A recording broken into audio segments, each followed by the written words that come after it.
morning sa inyong lahat. Good evening, good afternoon, good day kung nasa mang parte kayo ng mundo. At welcome sa panibagong vlog. So, ano oras na? Alas 8 ng umaga. Pumasok na si Mrs. sa trabaho. Hindi pa siya hindi pa siya bakasyon. Hanggang Miyerkules pa yung trabaho ni Mrs. So, lalabas ko muna yung aso namin bago uminit ng todo. Ayan. Tumataas na naman yung araw. Kain lang ako ng konti para magkaroon ng konti naman yung tiyan ko kasi nararamdaman ko tumutunog na, gutom na. So lalabas ko muna si Posty, mga aso namin. Art, good morning sa inyo lahat. Ay, 8:30 pa lang, grabe na ang init. Yung mga upuan na dito. Pwede na mag-chill-chill pag gabi. Dahil maglalakad na matatanda. Ayan o. Pero delikado sila kanila yung panahon ngayon, di ba? Sobrang init. Pwede kang magkaroon ng heat stroke. Kaya mas maganda tumigil na lang sa bahay. Posty kakawawa rin eh. Hingal na siya. Dila o labas na. Hey, Posty. Pagod ka na? Pagod na siya eh. Sobrang init, grabe. Ay. Tara, uwi na tayo. Tumain na naman siya eh. Tapos umihi na rin. So uwi na kami sa bahay. Ay, andito na kami sa bahay. Grabeng init. Tulog pa yung dalawang bata. Mga bakasyon naman din sila eh. Okay lang, di ba? Umagahan muna ako. Pero nagumagahan ako ng konti kanina. Eh, ganun lang yung tinapay na kinain ko. So, titingnan ko anong maumagahan ko dito. 11:30 na, luto naman. Ayan o, mga short na pamimigay na lang naman namin. Pinagliitan ni Bunso. Sayang, di ba? Pero may nakausap na kami na kumare namin na gusto niya daw. Ayan o, may mga tatak yan o, elements, di ba? Short, pero hindi kasi sa akin eh. Pang 16 years old. At request ni Mrs. Pork steak. So, buka tayong pork steak. Ready ko lang yung karne na lulutuin ko. Pork steak. Nakakamiss din ng pork steak eh. Matagal-tagal din kami hindi nakakain ng pork steak. Eh, total naman ako ngayon, bakasyon, di ba? Ako na yung magluluto. Okay na yan.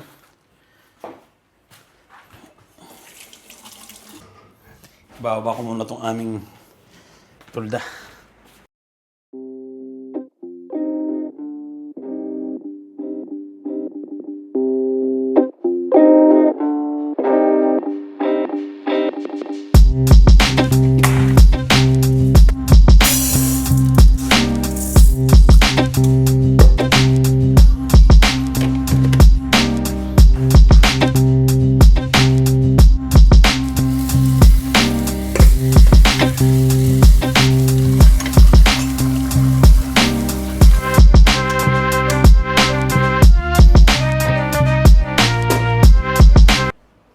Magpo-pork steak sana ako. Eh, chinek ko yung aming wrap. Wala pala kaming lemon. Kailangan ko pumunta ng supermarket. Ay. Bibili muna ako ng lemon. Tapos mag-grocery na rin siguro ako ng mga pasta at sale. Nalakad na lang ako. Mainit. Lapit lang naman yun.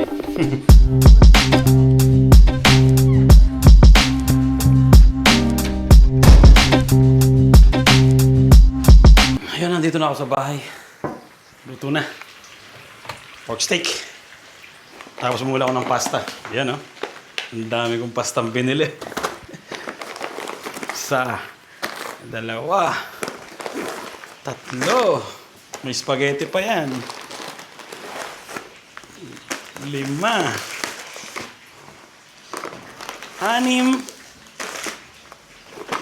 Pito. Hindi na kasya sa bag ko eh. Kung kasya pa to. Bibili pa ako ng mas marami. Diba? Pang stock. Pero wala akong makitang yung spaghetti na number 5. Isa lang yung nabili ko. Okay na rin yan. Ito yung pasta na pang seafoods. Sarap din yan. Ito yung mga normal. Bumili ako ng lemon na yung juice na. So, luto muna ako. Nandito na si Mrs. Yan ang request niya. Luto na. Tsaka yung pasta ni Bunso. Dry na yung pasta na yan. Hapon pa kasi yan eh. Yan. So, yun. Kainan muna. Thank you, Lord. At papasok ulit si Mrs. sa trabaho niya pang hapon mamaya.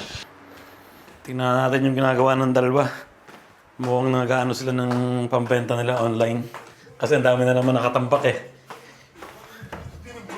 Ayan ah. Ang dalawa. Mga pambenta, ang dami. Popost nila sa online yan para mawala yung mga nakatambak dito. Mamura sila ng mama nila eh. Ano to? Ang DNG oh. DNG, di ba? Ano pa? Ito yung mga binili namin sa market nung mga nakaraang buwan yata. Isang buwan na yata yun. Mga vintage talaga. Damit ni Undertaker. Talagang legit, di ba? Pero hindi pa napopost ni Kuya to eh. Ang tagal na nito eh. Yan o, WWF. Metallica, ito sa akin to, Metallica. Binili ko tong damit na to. Sabi sa akin nung may-ari ng damit na to eh, ang meron lang nito eh yung mga stop. 1995, tour sa Italia. Magkano bili ko dito? 15, pero pinabebenta ko ng 65. 65 euros. Vintage na damit, di ba? Tapos, si Basti, yung bunso namin, gusto ibenta ng 100. Bale, may percent siya, di ba? So, ayun, lipat na tayo doon. Hayaan muna natin ng dalawa para makatapos ng mabilis. Ito kasi gabi na napas ko. Kasi isang araw, no? Allora, io vado al Conad. Okay, meron pa naman ditong salsiccia. Yan na lang kain natin siya, no? Oo, pwede. Parang hindi nagagastos, no? Okay. Okay. Ciao. Ciao, ciao. Yun, nasa bus na. Tapos ngayon, nanonood ako nitong Buhay Isla. Ayan na, napanood ko sila na nagtuluto niyan. Di ba? So, naisip ko na magluto rin. Meron akong binili dito eh. Nasaan na yun? Yun!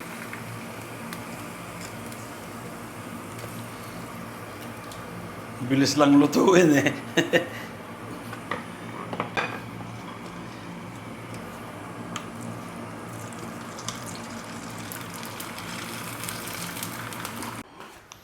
At habang nagluluto ako, tinawag ako ng dalawa, nabenta kagad ni Marcos yung kanya. Ayun, kakapost lang ni Kuya. Ito, Iron Maiden na damit. Nabenta niya kagad, 75 euros. Ha? 70 lang pala. Magkano bili mo dito? 15 na? 15. 15 yung bili niya. So, kita agad ng 55, di ba? 55 euros. Ang bilis. Ano kasi ito eh, mga vintage na damit eh, di ba? Yan yung mga ganun. Iron Maiden. Sana mabenta rin yan sa akin. Pinabebenta ko na 65 eh, yung aking Metallica. Ayun, kakatapos lang namin kumain. At nung naglalakad ako, kasama ko si Posty kanina. May nakita akong mga bata na may dalang bola ng basketball. Palagi ko maglalaro sila ng basketball. Tapos yung nakita kong isa eh, yung tsinelas niya magkaiba. Tapos sira-sira na. At ayun, naisip ko na total marami naman kami dito sapatos na hindi na ginagamit. Ayun oh, maganda pa yan. Pero ito lalagyan lang ng rugby ng konti dito. Ayun oh, bumuka. So, yan, bibigay ko sa mga bata. Ayun oh. KD. Tsaka ito. Ito medyo budbud na yung ilalim. Tapos may cover rin. Ay. Kaysa naman tumambak lang dito, di ba? Bibigay ko sa mga bata yan. So, punta namin sa court. Sigurado naglalaro sila ng basketball. Nandito lang siguro yung mga yan.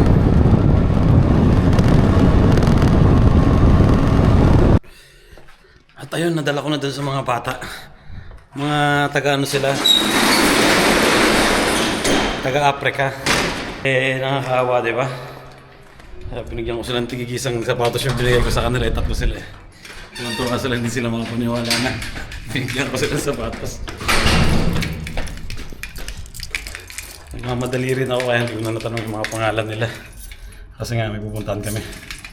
Ay, ayan, papunta na kami dito sa tambayan ng mga Pilipino sa laro ng basketball ng mga Pilipino. Ang daming tao oh. Nalaro ka? Susunod mamaya dyan yung anak namin panganay. Naimbitahan lang kami dito mag ano, halo-halo ng team ni Nabasti. Nakain ka ba ng halo-halo? Kaya makapunta eh. Walang halo-halo. Hindi ako pupunta dyan. Ayan, tambayan ng mga Pilipino.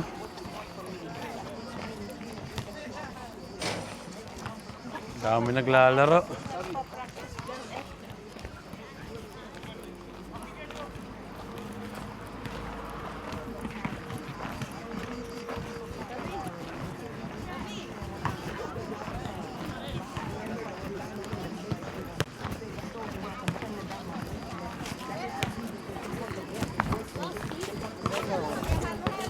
Ciao!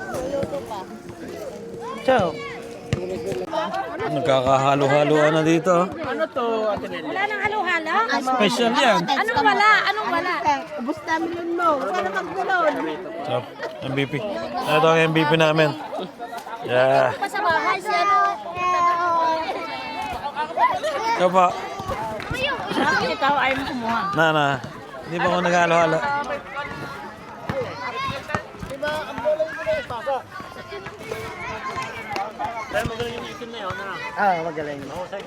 Magaling din mag-dribble.